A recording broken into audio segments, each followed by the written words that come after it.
are you on your Billie Eilish dress code today? What's my hoodie? I can't wear a hoodie. I mean, it's an oversized hoodie. It's summer. Oh, yeah, you do know it's I the know middle it's of freezing summer. in here. George, tell him. Hell yeah, it's freezing, man. All right, boom. That's 2 people. Julian, It is We have- really, really cold. We have Cold a in whole here? construction crew. Yeah. my man Julian Working says downstairs. 3 people say it's cold in here. There's a whole construction crew working downstairs. What's the point? We're trying to keep them motivated. You don't want them sweating. It's tough. You don't want them falling asleep. No, man, it's just tough, man. They're doing construction. They're doing. Am I supposed to get on both here?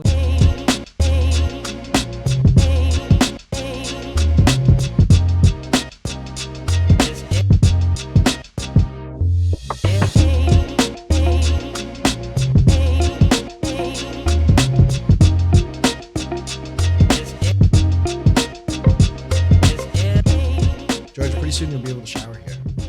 You have a shower here? Yeah, Perfect. Yeah. Maybe George maybe I'll never just leaving. have to sleep. I was contemplating putting a shower in the factory because just driving from Morristown to the factory was a pain in the ass. That's a terrible commute. Yeah. Morristown to It's about 40 Crosstown? minutes. Yeah. Yeah. And I Thinking just about want to it. put a shower in here to stop from having to smell James. You know? Listen, the idea that at some point you're gonna get kicked out of your house is very real, and having Dude, he's already halfway there, man. exactly, and Why are you having guys a trying to disrupt my sleep? Okay, I don't sleep enough as it is. having a place to shower is gonna be great here. As long as we have a place to lay too. You know, By the way, couldn't I he just- did it to himself. he does. He did it himself. Can I just come to man. your place? Yeah, we have a cat. Oh yeah, I can't come to your place. And you have a dog. Yeah. You allergic to animals? Your dog, I'm fine with. Yeah. His dog gets me a little bit because Does she? yeah, she's got like the little tiny fine hairs. Yeah. That's trouble. So we have a little Frenchie and a cat, And a and he's cat. allergic to cats for sure. Cats are demons, creatures.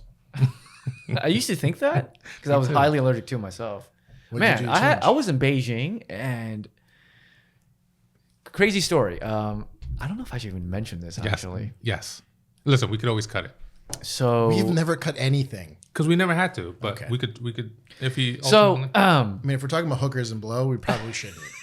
Just throwing that out there. I mean, for I the still app. want to. Just so when I first started the business, I started it with a girl, Max, and she has an aunt that was the biggest importer of all cosmetics and perfumes into China, like the biggest. They're balling Into China. into China. I didn't- All the wait, major brands. That's where all the beauty comes from. I know. I mean, it's So why are they coming, like, bringing stuff into in? China. They should So be- like Dior, all the major brands, like all the perfumes that you could, cosmetics you could think of, all the major Western brands imported by her into China. So every retailer would have to buy from her. It's like a massive, massive successful company, and we're talking about hundreds of millions of dollars annually. And the story goes where a lot of her employees got really, really jealous of her success and told the Chinese government that she was like purposely avoiding taxes. Yeah. They ran But it. she wasn't. And because of that, CPC came in, audited her, took everything, and jailed her What? as an American citizen. Yeah. Till this day. In China. Yeah. Till this day, she's still in jail there. So they found 10 something, years. or what? What is Chinese jail like? You I don't wanna I find don't out. know, man. I actually don't want to find I don't Do you want to get like ramen, like $1 ramen for your meal every day? Because I don't know. I'm curious now. I've seen Hollywood, right? So I know what like Guantanamo is supposed to be like, and I've seen things to Prison Break, right? What a Mexican prison is supposed to look like. I think Saved by the Bell, they got arrested in the country at some point. Did they? Yeah. at some Apparently, point. look, listen. The best I read somewhere. The best way to the best place to get arrested in and be jailed is like Finland. I believe It's a it. good resort. I Straight can up, do it's a good resort. What they have like get- waterfalls at the end. of your cell? Apparently, you get like 3 square meals. It's probably and there's really a gym. clean. It's Yeah, clean. yeah. It's got Equinox in You it or could. something. They actually try to get you out of jail and have like psychologists to visit you, and you get the whole treatment, man. Oh, you're Wait a right. second. You're right. So What's this, the no, what you're is right about that. considered a crime in Finland? Is it like stealing a loaf of bread, or is it like I don't know, solving global warming? I don't know, maybe killing a reindeer because I Yeah, love reindeers over there. Probably. That's where Santa Claus apparently comes from. But to the point of Finland, they're trying to use the Finland's jail system and learning from that to try to bring some of the stuff here in the U.S. to kind of rehabilitate our system, which I don't know if that's going to work, man. I'll be very frank with you. It's a business here, man. I guess we'll exactly. It's a business here. Well, that's the problem. Everything's a business. I guess we'll find out. Yeah. But I'm thinking they use chopsticks in jail. Can they get chopsticks in China? In Chinese Isn't that jails? a weapon? Exactly. There's no way. But that's how they eat everything. So We have a spork. Is there a version of that in East Asian culture? a chopstick spork. No. That's a very American thing, a spork. You're Taiwanese, Yes. Taiwanese descent. but born here. Yes. Okay. So Wait a second. We're getting a little too far in. We should start the episode. you wanna let the audience know who we got here? So guys? what's up, guys? We're back with another episode of the Disruption Podcast.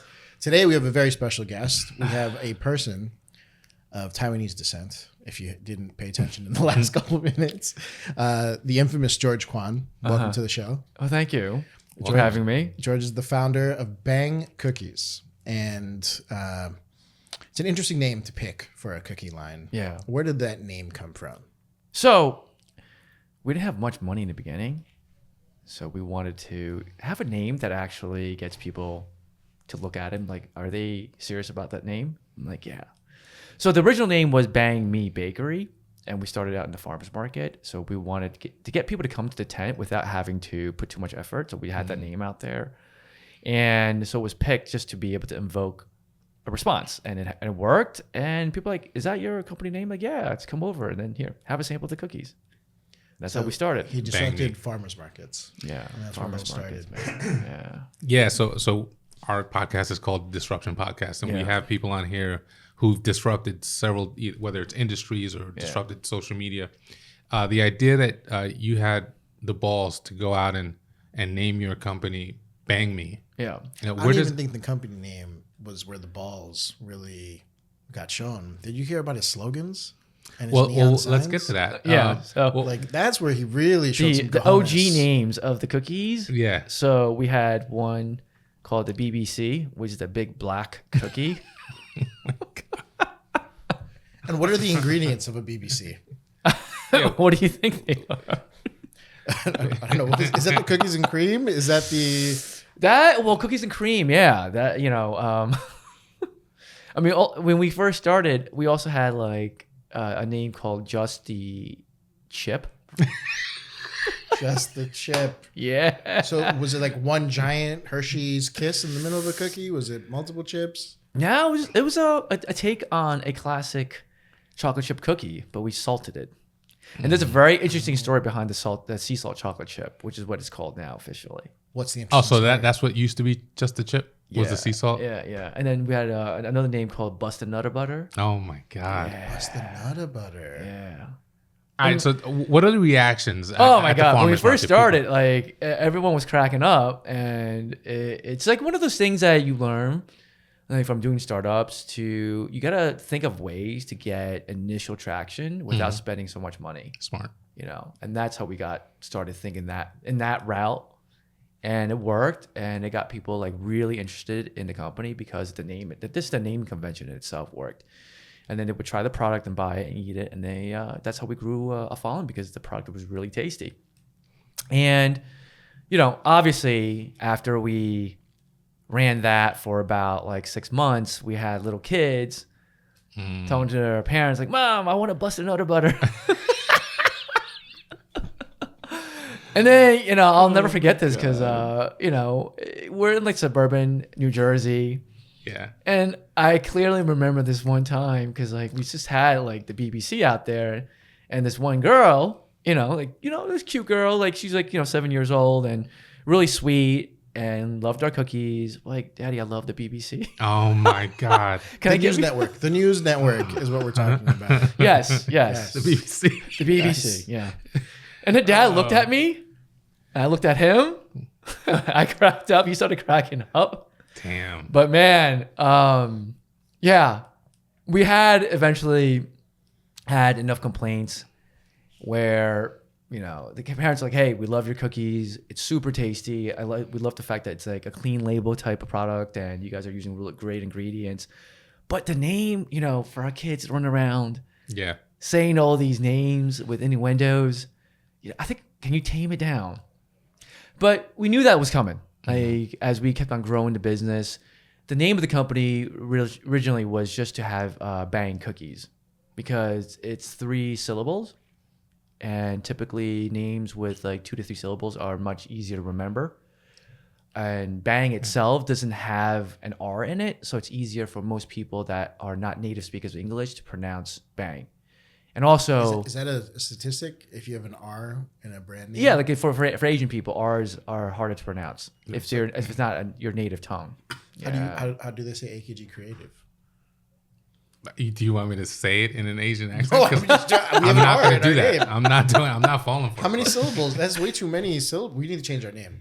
Yeah, we shouldn't. Okay, we should just drop the creative. AKG Creates. That's too many. It's too many. Yeah. Disruption. See, we're learning. Disruption. That's 3. Yeah. Yeah. Facebook is 2. Microsoft is 3. Instagram. Yeah. Amazon is 3. Yeah. Oh man. These things matter, man. Tesla. Yeah. I mean, these are all. We're learning today, George. I think soon after this, we're gonna have a new company name. Altered. No, it's 4. Can't go with that name. Sorry, Cam. But also, like, to my Asian heritage, bang is also means like very good in Asian culture. I think it means very good in all cultures. Yeah. If you want to see it that way, yeah, of course. What gave you the nerve? Like, why cookies? Where did that come from? Like, yeah. So my favorite dessert was always a cookie above everything else, right? Versus like a piece of cake, versus donuts, whatever's out there in the realm of the U.S. There's plenty of desserts, but cookies was like the ultimate one. Yeah. What was the first farmer's market? What town? Downtown Jersey City was our first farmer's market. Yeah. Okay. That's there. Wait a second. I call BS. You're Asian. You were allowed to have dessert? Of course. There's no way. Bro, it's not just How fruits. do you look like that and tell me that you were allowed to have dessert? There's just no way. Some people just are able to eat certain things and whatever they want, and they'll get away with it, man. He's got a secret metabolism product that he's not telling us about. No doubt. Listen, man, it's since slowed down since my college days. Let's put it this way.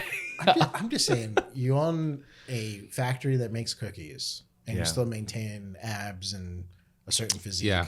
That's insane. Yeah, but you can eat almost whatever you want as long as it's in moderation. I'm telling you, like, pre-workout, I'll eat like a quarter piece of one of the cookies. Post-workout, I could eat the other entirety of the cookie.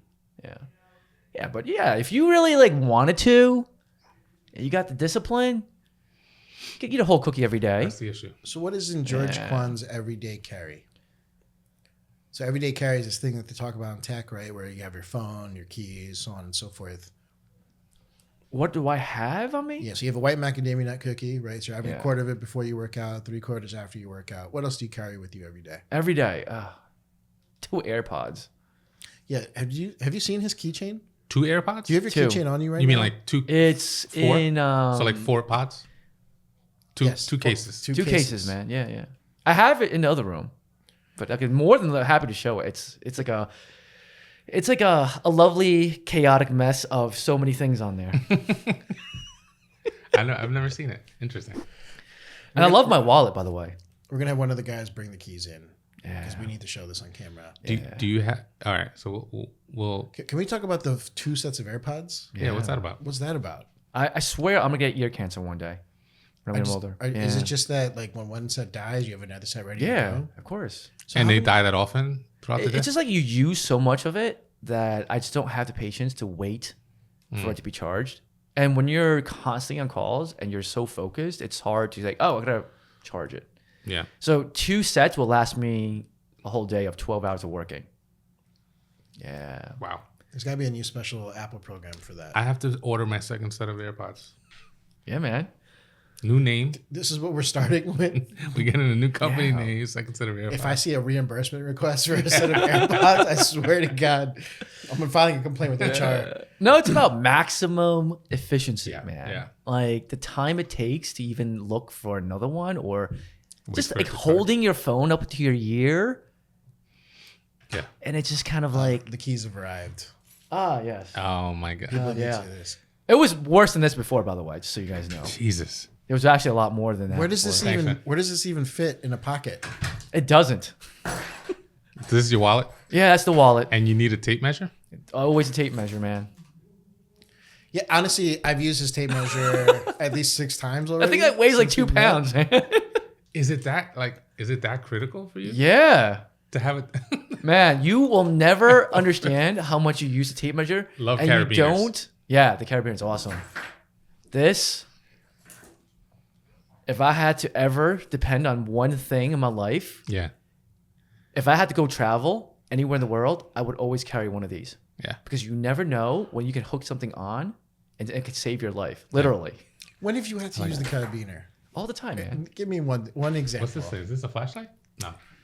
Bro, when you're in the bathroom, when you're traveling in an airport or anywhere, and you have a book bag with you, and that stall has that little thing on the door where you hang the book bag, but it's not long enough, hook this up to your bag and right on the stall.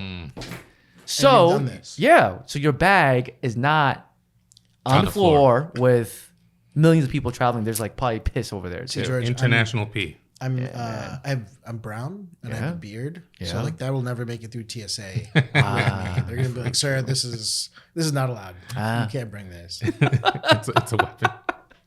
So isn't that like too many? Like, okay, so how many cables do you use to charge at home? You know, like at the nightstand, there's like 60, God. like 7. Oh yeah, different what's your Yeah, nightstand man. look like, dude? Do you want to know? I don't. It's like a bird's nest of wires, man. And oh god, Your laptop, your iPad, your iPad. Yeah, man. It's just a life of wires. iPhone.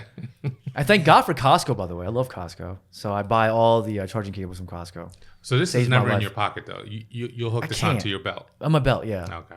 So I'm literally walking around with this thing dangling around Like a janitor. everywhere. Yeah, like a janitor. Yeah. That's okay because I actually mop the floor Do you at have our to factory. like counteract the weight with like something else on the other side? If I put anything more than that, I think I would have to. Yeah. Yeah, it's pretty heavy. I'm just gonna make sure we get like bang cookies keychains that are weighted, just to see what happens. So back to you opened up in the first farmers market, Jersey City, Yeah. and then got popular. When did you decide, or how many years after the initial cookie did you get your first location open? Well, we decided to open up in the Heights of Jersey City, which is in more of a neighborhood area, family area. It's not as hustle and bustle in downtown where the farmers market is. And that was for our mini production site. Okay. Yeah. And that's our so-called mini factory. And we sold out of there and then produced a lot of dough. Lots and lots of dough. So what year did you start? So we incorporated the company in 2015 that we really started operating in 2016. Okay. Yeah. And then your first retail space was? First official retail space was actually in downtown Jersey City. What year? Oh, that was the year of the pandemic. So Wow. we spent probably like 3.5, 4 months in construction. And crazy thing is, we opened up on a Saturday and Sunday, and then Monday the entire country was shut down from the pandemic. We had 2 days of actual retail sales, Good with a good and they were sale? awesome. Oh my God. Awesome numbers. And then Monday, pandemic, So national we're talking shutdown. about March of Yeah. 2020. Yeah, Wow. yeah. And how did you, like, the initial thing was everyone's got to shut down, but then you're a food, right? You're considered a food, so We were we didn't know for like 2 weeks whether we were considered essential or not, but we just kept selling. All right, ladies and gentlemen, you've heard it now. Cookies are essential. Yes. Just put that in the viral clip. Yeah. Give it the Cookies are essential. remix. Yeah. Yeah. Cookies are essential. So one of the biggest things during that entire debacle was really the emphasis on focusing on tech and building a proper site. We pushed hard before the pandemic, we pushed hard into email acquisitions and SMS acquisitions as a marketing channel. And we were not on Uber Eats or DoorDash or Grubhub, we built our following first, not reliant on third-party aggregators. And we had email campaigns that were consistently being sent out on a weekly basis because we were in a location that did not have any foot traffic at all. But our goal on that point was to build out the tech and build out the website and get online sales first. And then we migrated over to retail as the second unit because the first unit was more of a production facility. And then when the pandemic hit, I knew that we were going to be strong enough to be able to withstand a recession based on the model that we built, like, small location, minimum amount of people that needs to work there. We bake with the dough already separated. And what we didn't know was how this pandemic was going to affect the business because everything was shut down. Right. And fast forward in the third week, our sales spiked all online. So that was just like the perfect move specifically for the pandemic. And it wasn't like we sat there and said, oh, like we're going to succeed in a pandemic. No, it wasn't like that. It was the fact that, okay, we built this system, we knowing that, look, if we run it lean, we can make it work during a recession. Whether or not we were going to be able to withstand that in a pandemic, well, we had no idea. Ludwig, how many times did you order food every day during the pandemic? Probably 2-3 times. Because there's no way you're sitting in the kitchen cooking. No. I mean, we really found out who knew how to cook, who didn't know how to cook during the pandemic. And these aggregators, the business just skyrocketed.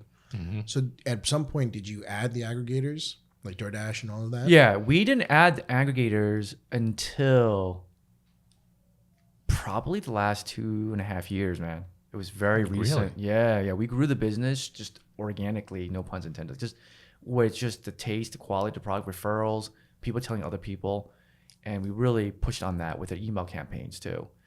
So if I lived in Jersey City, let's say, 20 minutes away from the location, and I wanted a cookie, you had to ship it to me. Or did you have your own delivery guys?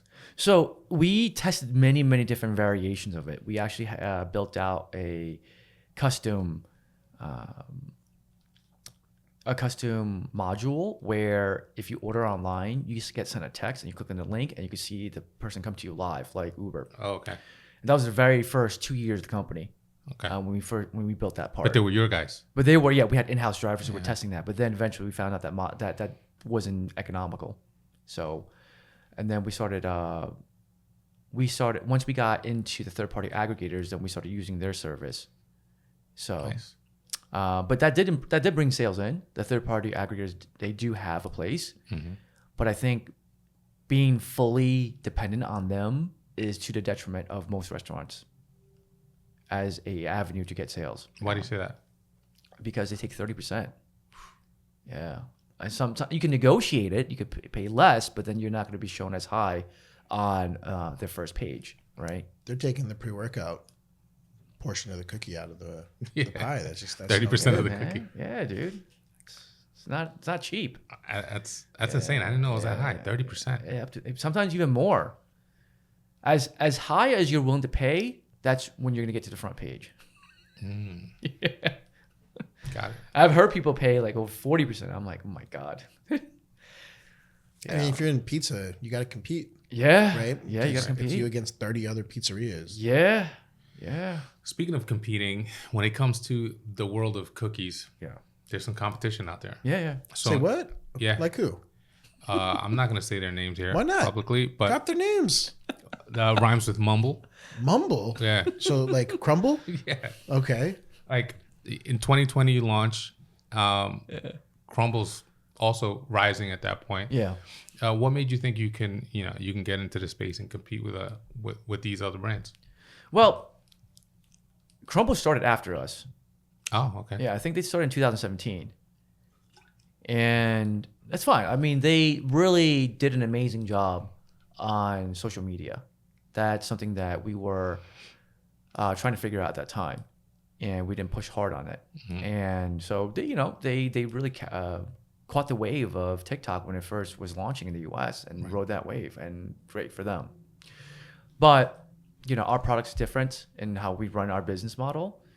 And we tend to, for us, we focus really on the taste and the ingredients. And our cookies are not too sweet. That's right. right? And because we don't want to make a super sugary cookie. Yeah. Yeah. And we have a core set of flavors that appeases to the general public. And, we have rotational flavors too, but our really bread and butter is the core cookies that we have, which people love. Like oatmeal, chocolate chip, sea salt. A sea salt chocolate How chip. old are you? Why is oatmeal the first cookie? Yeah, why is oatmeal the first thing that came out? That is not the fun cookie. Nah. It is for me. For me, I mean, oatmeal is like a really interesting cookie. It's like either you love raisins or you don't like raisins. I do.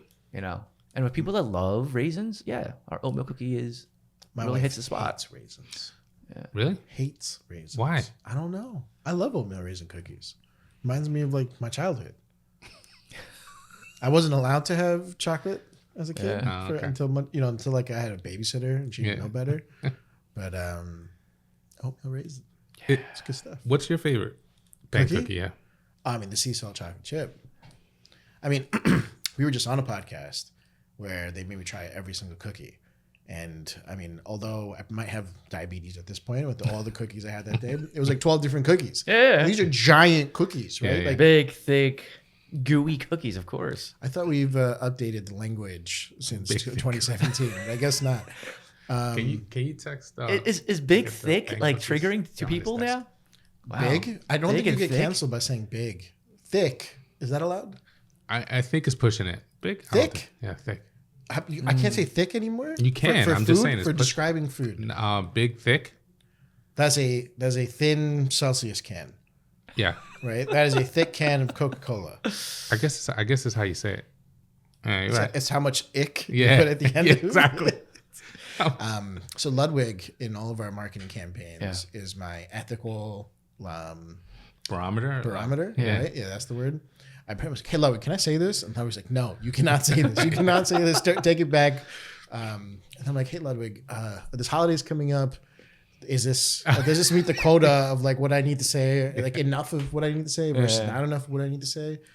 Yeah, we got to be careful, man. It's a whole thing. But if the cookies can be made differently in all the different chains and all the different competitors and so on and so forth, like how can there be one winner in terms of taste? Does it just come down to personal preference at that point? I think it's like for me, the three main variables of success in the food industry is The prop cookies have arrived. okay. Hold on, we just need to talk about this. So this cookie is bigger than the microphone head. Yeah. Yep. It's almost as big as Ludwig's potato head. Right? It's pretty large.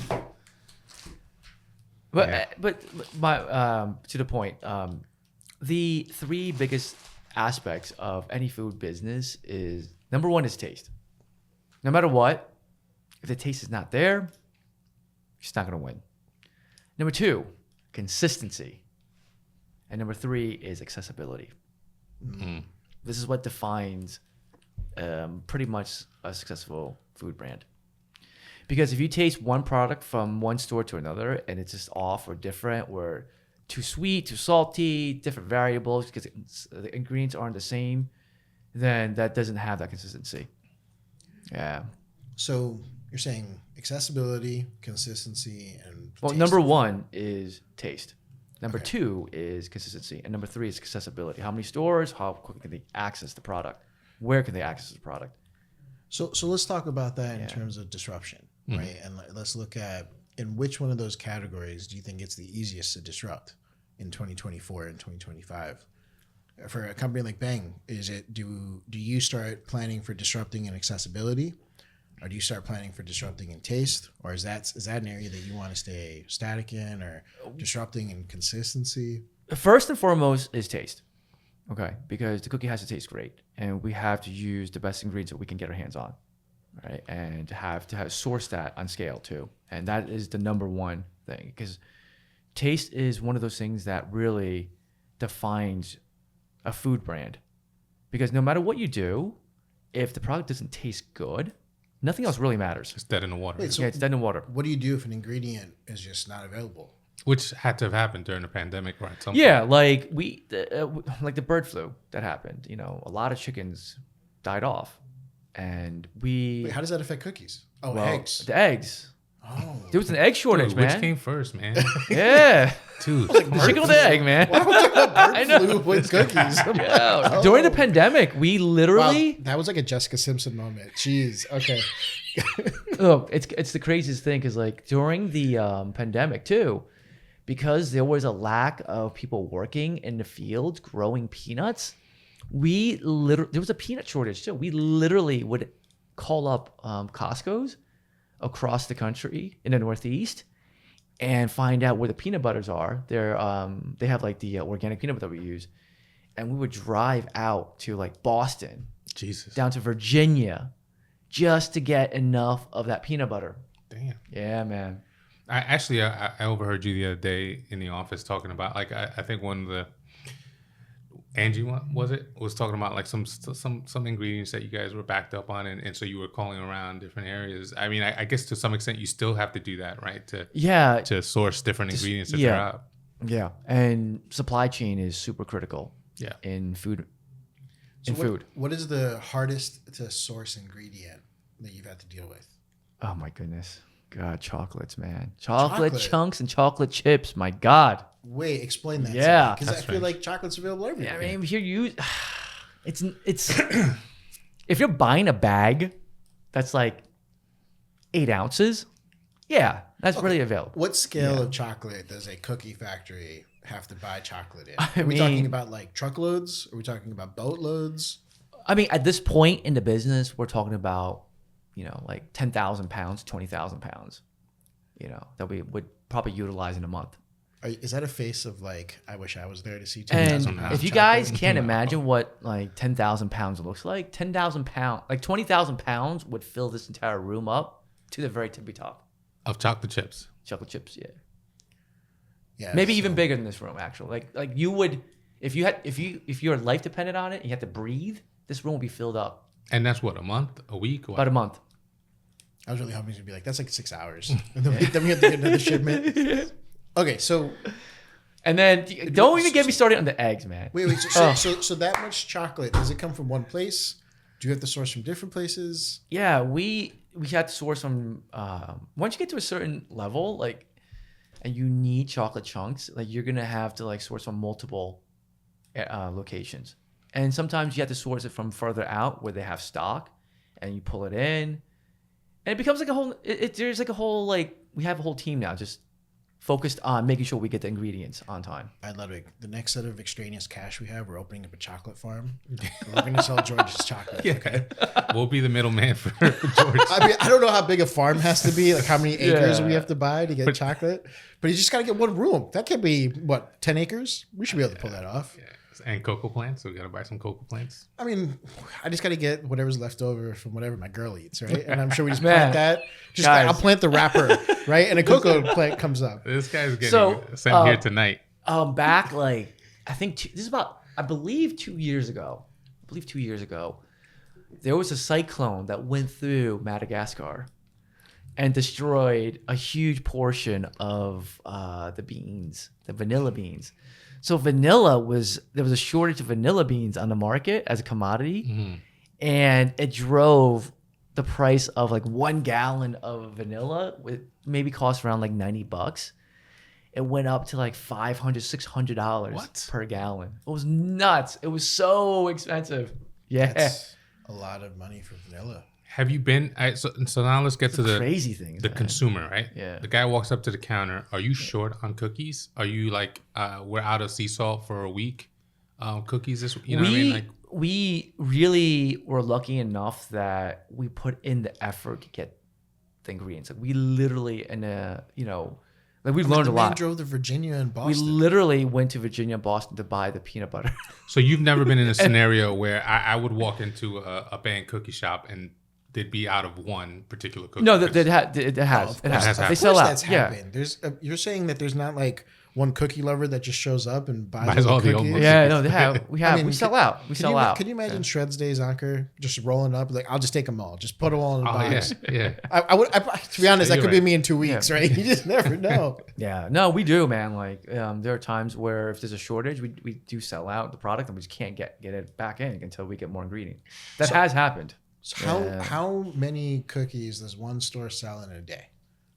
Depends. Like on busy days, anywhere. Let's go to the best store, busiest day. Like the busiest day, we've sold upwards of over 1,000. That's a lot of cookies. That's a lot of cookies. That is a lot of cookies. And what's your busiest location now? It's still Jersey City or downtown Jersey City is Dream? one of them. American Dream's also busy. It just really depends. How many locations are you at now? We have one, Menlo Park, American Dream, downtown. EWR is more of a marketing location, like a billboard. And then we're planning to open up in City Point, Brooklyn. It's under construction right now as we speak. Nice. So that's 5, and then you have a franchise? Yeah, down in King of Prussia. And Nice. then we're going to have another one open up in Ocean. And they're slated to open. I saw that look on your face. Yes, Jersey Shore is getting a Bang Cookies location. Yeah. Are you ready for that, Ludwig? I'm not. When do you think it'll be open? It's not the summer, right? Obviously next summer? No. Ocean is under construction already. Mm. They're pushing to get it open by, from the last time I spoke to the GC, first week of September to mid-September. Oh, nice. Yeah. So you'll pretty be quick. You'll be done doing your little DJ set, and then Just hop on over. Hop on say over. goodbye to my abs at that point. That's right. Just I'll order all the cookies. It's all right, man. I'll take them all. Well, September, it's like, wintertime's coming, so there you go. Oh yeah, hibernation. Hibernation. I'm married now. That's allowed, right? yes. Yes. Dad bod, man. All the way.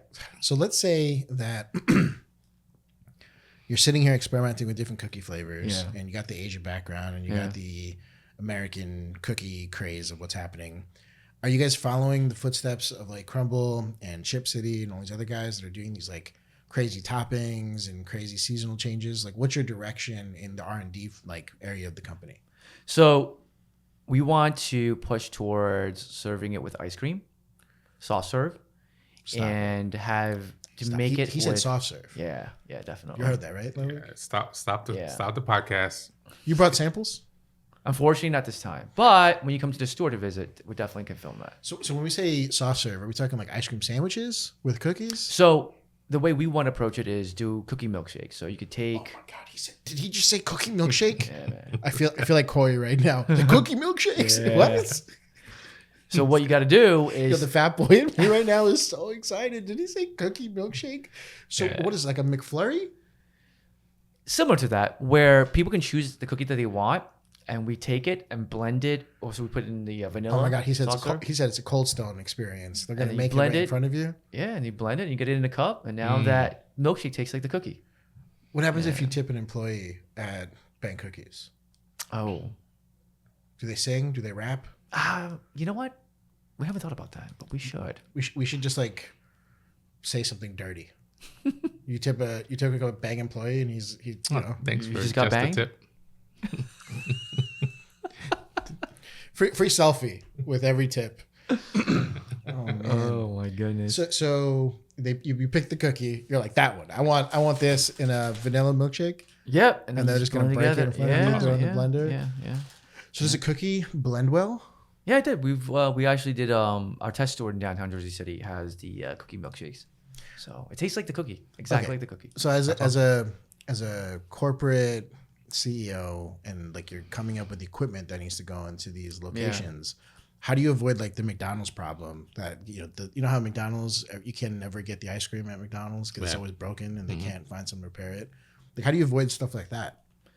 So it really depends on the manufacturer of the equipment and how much service is needed and how their service network really is adhered to the program that you buy into. So, one of the first questions we always ask any manufacturer of the equipment that we are looking to test and purchase for our franchises and our corporate stores is how quickly can you service the machine going down? Because no matter what machine you buy, it's going to go down. It's not a matter of if it's going to go down. It's a matter of when it's going to go down. And then that's when service really kicks in. And obviously, for big major brands like Starbucks and like Chick-fil-A, all these other franchise brands out there, they prioritize service because if their machine is down, can you imagine how much money you lose in like an hour on a busy time? Wait, so have your ovens gone down? So far, actually, yes, one of them has. Stop it. What happens when an oven goes down?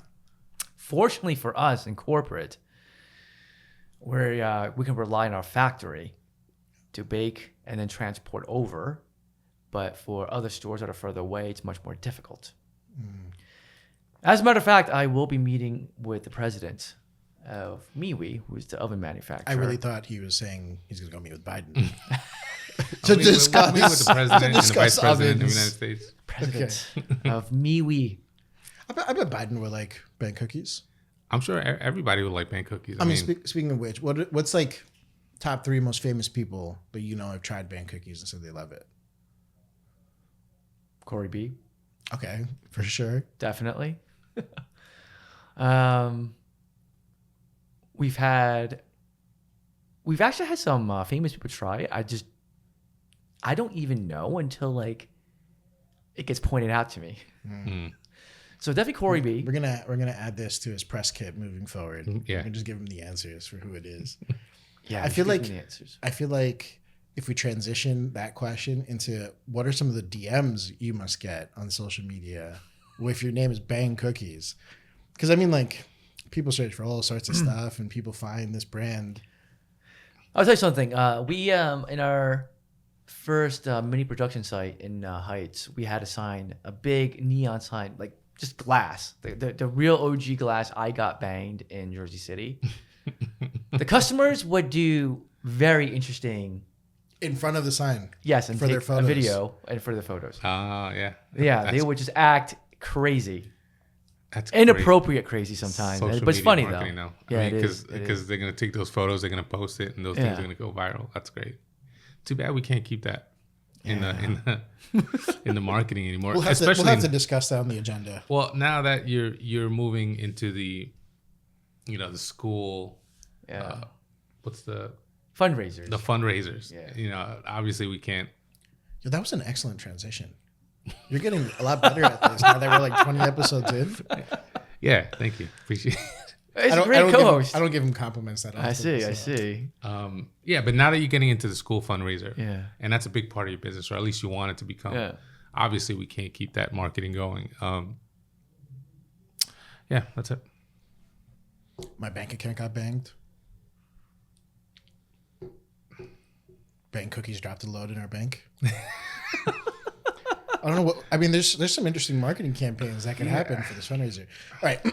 I mean, I think people at home, especially all my homies and my friends and family members and so on and so forth, need to know that I'm not going to buy any more Girl Scout cookies from any of my nieces ever again. No. I found out that it's a ridiculously tiny percent of the revenue that goes back to the organization. Yeah. In any of these fundraisers, whether they're selling chocolate bars, poinsettias, all sorts of nonsense that I sold as a kid for camps and like sports teams and so on and so forth. And so my understanding is that Bang Cookies created a whole program for this. Yeah. Right. For different schools. And there's actually been like a really successful use case in Ohio. Yes. That was our pilot school program. We should talk about that. Yeah. Tell people about it. And so I received an email from Linda Jacks, who's the teacher that organized this. She organizes the fundraiser at South Central High. And that's where she's been teaching at for, I think, over 25 years. And she reached out to me when I was in Ukraine, sent an email, and I saw it. And I was like, you know what? Let me reply back. And then I just decided to give her a call instead. That same time when it popped up on my laptop, I was like, let me read it. I was going to email her. But I was like, you know what? Let me just give her a call. I called her immediately. And I asked her what she needed help with. And she was like, well, we really like to do fundraisers, and we're looking for help to do another fundraiser, but we wanted to try use your cookies as a fundraiser because I bought a box and it was amazing. I was wondering, do you have a fundraiser program? So wait, she's in Ohio. Yes. And she just found your website, bought it. She saw a Facebook ad. And she just ordered from the website. Yeah. She's like, these are delicious. Yeah.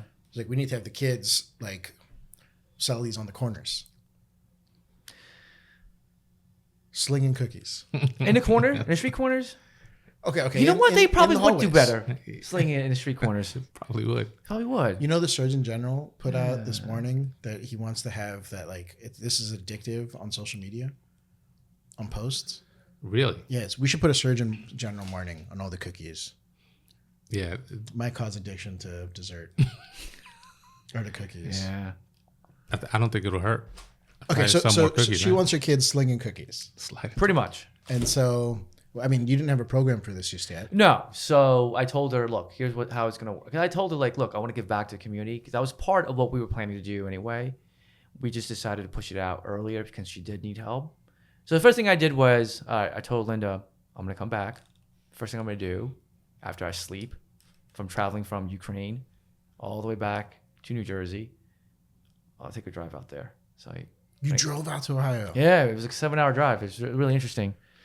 It's really interesting. We drive from New Jersey to Ohio. Like, how many insects end up on your windshield in the car? Do both AirPods survive that drive? No, No, they don't. no, you have to be charged. No way. Okay. No way. It's too long of a drive. All right, so you make it to Ohio. What happens Yeah. next? So then I made it out to Ohio. We spoke with. It was like actually a really well received welcome from the superintendent was there, the whole school was there, Linda was there, and we met the entire school. You were at like a pep rally. I Like, mean, Bang Cookies is going to save this school. I mean, they really needed help with raising money. So how many samples did you bring? Did you bring like 300 samples so every kid got one? I brought what we could fit in the car. So yeah, it was like a couple hundred cookies. And the school wasn't that big. It wasn't like a school of like 2,000 kids. Like not one of these big giant schools in urban areas. And you know, they really need the funds because that part of the country was severely underfunded. Well, that part of the district of their school system is underfunded. And yeah, the conversation was, well, how do we need this amount of money? How do we raise it? And then there was like a set goal. I was like, okay, that's the goal we need to hit. And that was it. And Linda was like, really? I'm like, yeah, we got to hit this goal. There's no turning back. And so they sold the cookies. We've set the bottom, and we set the bottom really high. We can't get lower than this. And that's how we started. And how big of a check did the school get? Yeah, they did. The first one out, they did almost $20,000 The school did 20 grand in sales or got in a sales. check? In Okay. sales, and then they got 40% of it. That's awesome. Yeah. Love So it. almost a $10,000 check, but Like you've been to PTA meetings, right? Yeah.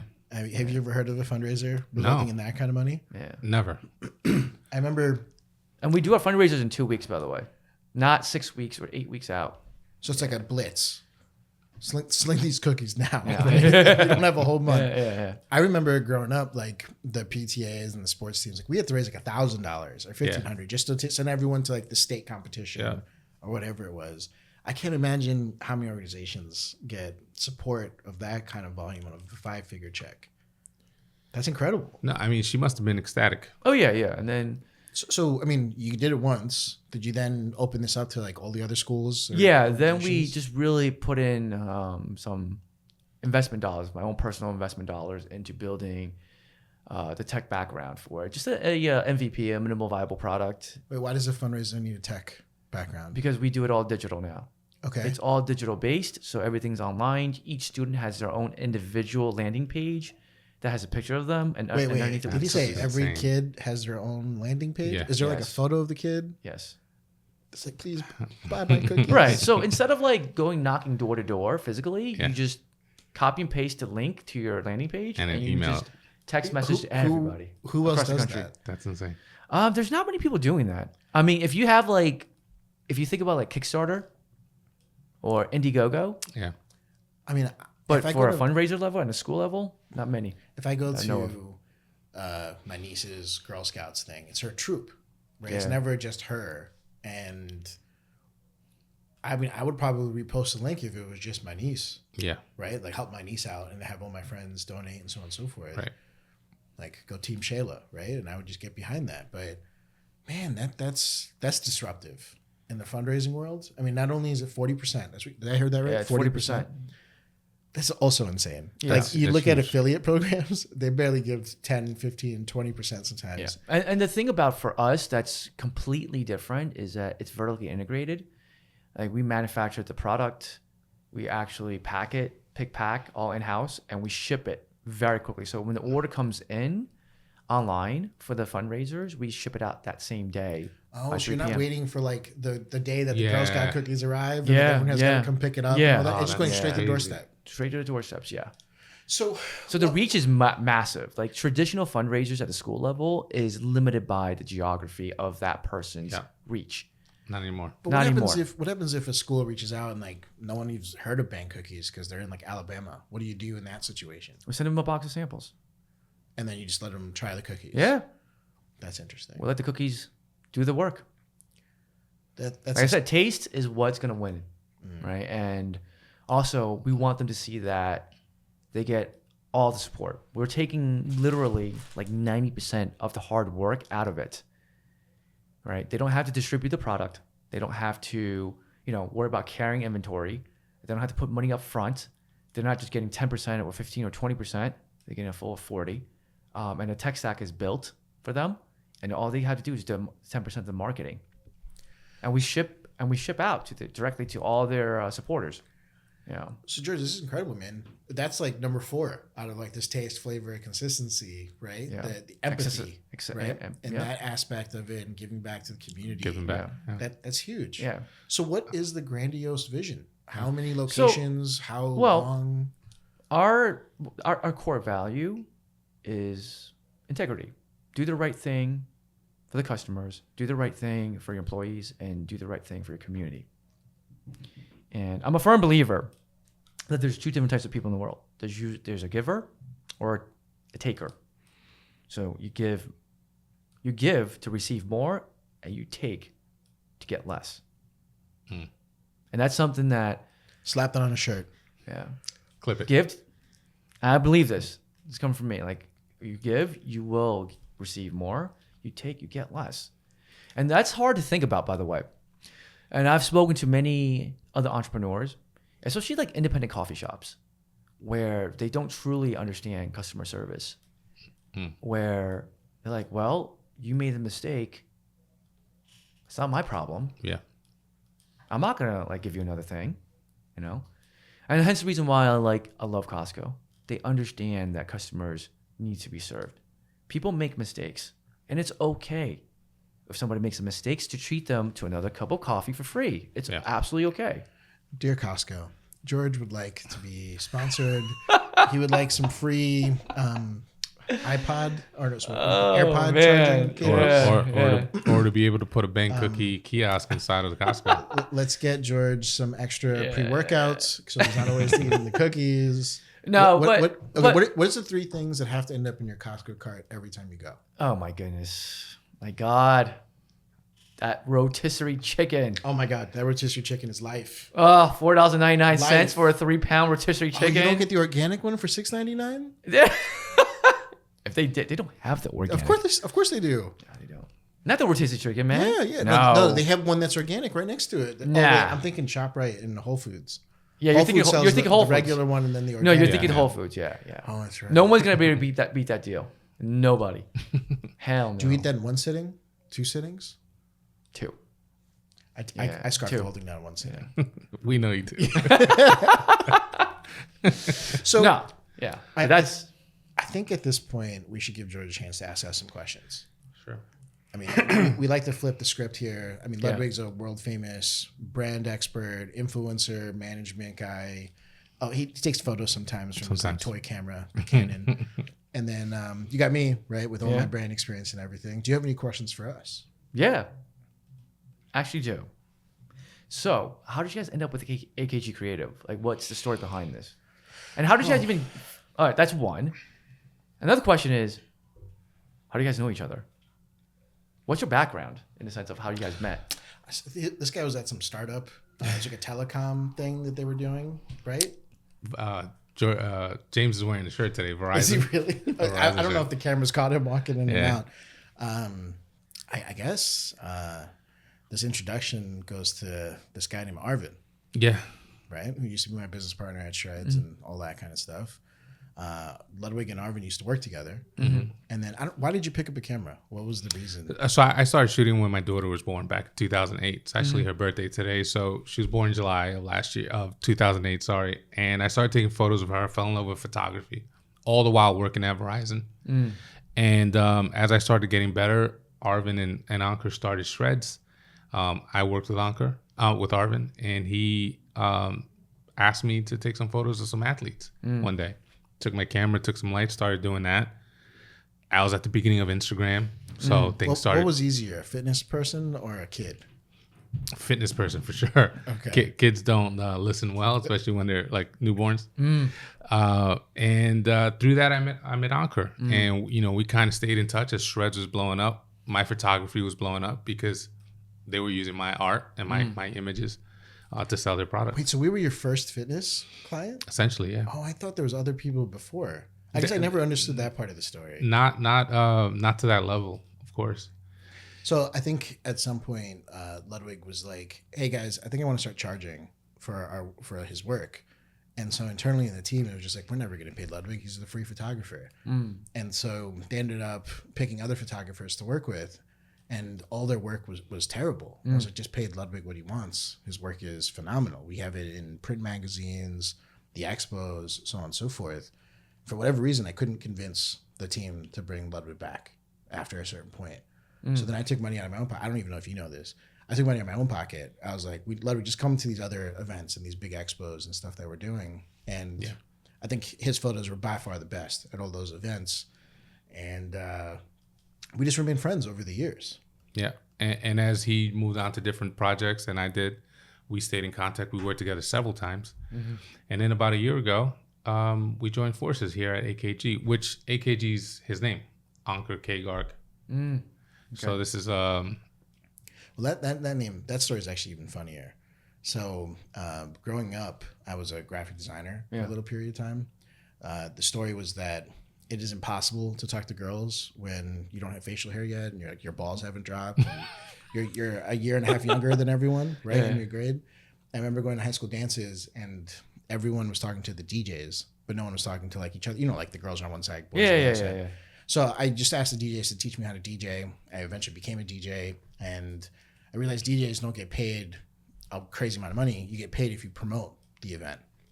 And so I started designing my own flyers, which led to like different aspects of the business, so on and so forth. But there was one graphic designer or two graphic designers in New Jersey and New York that I really admired.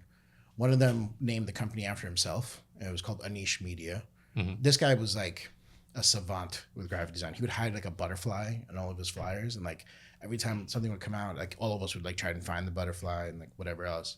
And the other one was called like Limelight something. And I just thought, well, why don't I just create names with both of these? So I picked Crimson Lab as the name of my graphic design agency. And then I had AKG Creative as the name for the other end of it and see what would happen. So Crimson Lab blew up and became like a multi-million-dollar business over the years with all the different clients I had in New Jersey. But this was me promoting professional services. And so my partner at the time decided to leave me for a different business because he just didn't like the month on, month off of having client business and whatever was going on with Crimson Lab. Yeah. And so then I guess just 6 months in, I wasn't able to keep it up without having my team and people there supporting it. So I actually ended up shutting Crimson Lab down. And AKG kind of just became my holding company for everything over the years. And coming in and out of Shreds and in and out of other startups and so on and so forth that I was involved in, AKG's just held my stuff throughout. Fortunately, over the years, AKG has gotten a couple assets under its belt, and there's this thing called a net operating loss. And are you familiar with this? Yeah. So we have a $5 million net operating loss, which the state of New Jersey and the Fed gives you 20 years of rollover. So we don't have to pay federal taxes until we make $5 million in revenue. That's great. That's actually gonna. I'm like, sign me up. We can't change the name. We can't change ownership. Like that's the name we got to go with. Can you DBA that though? Yeah, right. No, not even. It has to be associated with your federal tax ID number. And ownership has to retain a certain percentage of the original ownership. I couldn't just sell this to someone. I mean, there are ways to do interesting things with it, but it just seemed like it just made the most sense for how everything's getting managed and so on and so forth. And then, I don't know, I guess my biggest, deepest regret from the giant startup that I had with Shreds and everything else was that a lot of people weren't protected when I had to walk away. And I just wanted to make sure that whatever happens this time around, I'm able to protect everyone in case something happens. Well, that's a hell of a story, man. Yeah. They're all the way here now. So what's in the future for you guys in the next 1 to 2 years out? 3 Bang locations in Philadelphia that we own and operate. Franchise? Why in Philly? It's right down the street. No one signed the agreement for Philly yet. Yeah. Why is it North Jersey taken? All of North Jersey? Yeah, by A lot George. most of no, our territories for North Jersey, a lot of it is getting taken up right now as we speak. And Central Jersey, That's awesome. and Jersey Shore, the territories are pretty much sealed. Yeah. Go ahead. No, that's it. That's our future. We're gonna retire on Bang Cookies, Philadelphia. Slinging cookies. I mean, man. there's a Slinging lot cookies. of there's the rest of the U.S. for us to expand upon, right? Have you taken calls about expanding? Yeah, we have one in Vegas that's signing. Okay, And that will be a multi-unit location too nice. in Vegas. And then we have interested parties out in Texas, Florida, Ohio, etc. So, and then once we are ready to sell in different states in the Northeast, and we'll start doing that too. Nice. Yeah. So we're That's gonna exciting. go national with it, and then keep pushing. Yeah. Sweet. It's a lot of hard work, man. Yeah. It's a lot of hard work. So this is your second podcast now. This is the second one, yes. Is it better or worse than the first one? You know, as far as public speaking goes, I've always been very, very comfortable. Yeah, because if you know, done multiple startups already, you kind of have to do it. Yeah. Like when you're Did you hiring see people. that? George just started flexing. Yeah, real right. hard. Multiple startups. Speaking of multiple investors and meetings and all across the world. You You know, have to. when you're built like Jeff Bezos and you run a cookie empire, it just is what it is, right? Par for the course.